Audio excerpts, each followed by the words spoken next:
अऊज़ु बिल्लाहि मिन शर्रिश शैतानिर रजीम अफ़्ज़लुज़्ज़िक्रि बिस्मिल्लाहिर्रहमानिर्रहीम अलहम्दु लिअहलिही वस्सलातु अला अहलिहा अम्मा बाद फ़क़त। नाज़रीन इकराम, मुसलसल आपके सामने इमाम मेहदी के ज़हूर के हवाले से रिवायतें बयान करी। वो रिवायतें दो तरह की थीं, कुछ रिवायतें जो गढ़ी हुई थीं और कुछ रिवायतें जो थीं वो सही थीं। कभी कभी ऐसे मौके पर एक आम इंसान जब किसी हदीस की तिलावत करता है या हदीस का मुतालिया करता है या उसको समझने की कोशिश करता है तो उसके सामने दो तरह की रिवायतें आती हैं। एक वो रिवायत जिसमें इमाम के चेहरे को क़त्ल व गारत का चेहरा बयान किया गया है, इमाम की इमेज एक वायलेंट इमेज बयान की गई है। और दूसरी वो रिवायत है जिसमें इमाम का चेहरा तराहुम वाला और रहम करने वाला चेहरा है। एक सादा इंसान इन दोनों रिवायतों में से किसको सही मानेगा, किसको गलत मानेगा?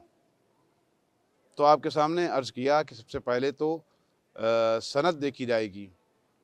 अगर एक रिवायत की सनद सही है और दूसरी रिवायत की सनद ज़ईफ़ है तो जिसकी सनद सही होगी उस रिवायत को ले लिया जाएगा और जिसकी सनद ज़ईफ़ होगी उसको छोड़ दिया जाएगा। लेकिन कभी कभी ऐसा होता है कि दोनों रिवायतें ऐसी हैं जिसकी सनद सही है, दोनों की ही रिवायतें ऐसी हैं जिसमें मोहम्मद बिन अली अल-कूफ़ी नहीं है। दोनों ही रिवायतें उन सहाबियों से, उन रावियों से नक़ल की गई हैं जो मोतबर और मोतबर तरीन सहाबी और रावी हैं।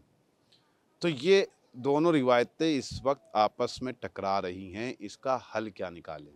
ठीक है, आपने कहा कि अगर रिवायत में सनद ज़ईफ़ है तो उसको नहीं लेंगे, लेकिन दोनों ही रिवायतों की सनद जो है वो क्या है, मोतबर है। तो इसको उसूली या फ़िक़ही ज़बान में तआरुज़ कहा जाता है, यानी तआरुज़ यानी दो रिवायतें आपस में टकरा रही हैं। इसका हल कैसे निकाला जाएगा? हल इस तरीके से निकाला जाएगा कि हम सबसे पहले उस रिवायत को कुरान के सामने पेश करेंगे। अगर ये रिवायत कुरान से मुताबिकत रखती है तो हम इस रिवायत को ले लेंगे और वो रिवायत जो कुरान से मुताबिकत नहीं रखती है उसको हम छोड़ देंगे। ये बातें आप अपने ज़हन में रखिएगा, इंशाअल्लाह इससे हम नतीजा निकालेंगे और आपके सामने पेश करेंगे कि कैसे सीरत मेहदी, सीरत रसूलुल्लाह और सीरत अमीरुल मोमिनीन है। अगर कुरान से मुताबिकत नहीं हो पा रही है किसी वजह से तो फिर हम उसको दूसरी सही हदीसों से मिलाएंगे। अगर वो दूसरी सही हदीसों से मुताबिकत रखती है, टैली करती है, मेल खाती है तो उसको ले लेंगे। अगर मुखालिफत रखती है तो उसको छोड़ देंगे। तीसरा मरहला आता है कि हम उसके सनद और उसके मतन को देखेंगे। कभी कभी सनद बिल्कुल सही है, कभी कभी वो कुरान से ही मुआफ़क़त रखती है, मुताबिकत रखती है, टैली करती है, कभी कभी वो हदीस से भी टैली करती है, लेकिन उसका जो मतन है, उसका जो मफ़हूम है, उसके अल्फाज हैं, उसके कलिमात हैं, वो टैली नहीं कर रहे हैं ना कुरान से और ना ही हदीस से। तो अगर टैली नहीं कर रहे हैं, मुताबिकत नहीं हो रही है तो हम उसको छोड़ देंगे और मुताबिकत हो रही है तो हम उसको ले लेंगे। और अगर ये तमाम चीज़ें नहीं पाई जा रही हैं, दोनों ही रिवायतें ऐसी हैं जो कुरान के मुआफ़िक़ हैं, दोनों ही रिवायतें ऐसी हैं जो सुन्नत के मुआफ़िक़ हैं, दोनों ही रिवायतें ऐसी हैं जिसका ज़हूर बिल्कुल मोतबर ज़हूर है, लेकिन दोनों के कलिमात जो हैं वो, दोनों का मफ़हूम जो है वो बिल्कुल अलग अलग है। एक वायलेंट इमेज पेश कर रही है और एक जो है वो तराहुम वाली सीरत पेश कर रही है। तो ऐसी सूरत में दोनों ही रिवायतें एतबार से गिर जाएंगी, इन दोनों ही रिवायतों पे भरोसा नहीं किया जाएगा। अब हम आते हैं इस कायदे की बुनियाद पर, इन उसूल और ज़वाबित की बुनियाद पर सीरत इमाम मेहदी अज्जलल्लाहु फ़रजहु शरीफ को देखते हैं और नतीजा निकालते हैं कि कौन सी रिवायत सही है। वो रिवायत सही है जिसमें वायलेंट इमेज पेश की गई है या वो रिवायत सही है जिसमें उनके तराहुम वाली सीरत पेश की है। लिहाजा हम दोनों ही रिवायतों को पहले कुरान के सामने पेश करते हैं, क्योंकि अगर कुरान से मसला हल हो गया तो हमें हदीस तक जाने की ज़रूरत ही नहीं पड़ेगी। हम जब वायलेंट इमेज वाली रिवायात को इस आयत के सामने पेश करते हैं जिसमें कुरान मजीद में इरशाद हुआ, फ़बिमा रहमतिन मिनल्लाहि लिन्ता लहुम वलौ कुन्ता फ़ज़्ज़न गलीज़ल क़ल्ब लन्फ़द्दू मिन हौलिका।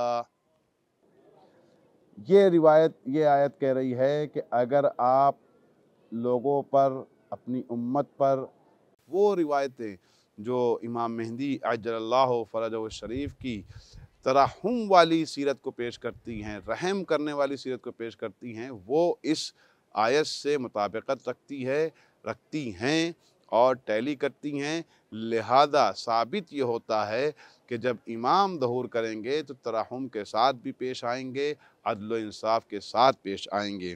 اگر یہ پیش میں رہتے تو کس طرح سے ہم امام مہدی کی سیرت کو بیان کریں یا پیش کریں؟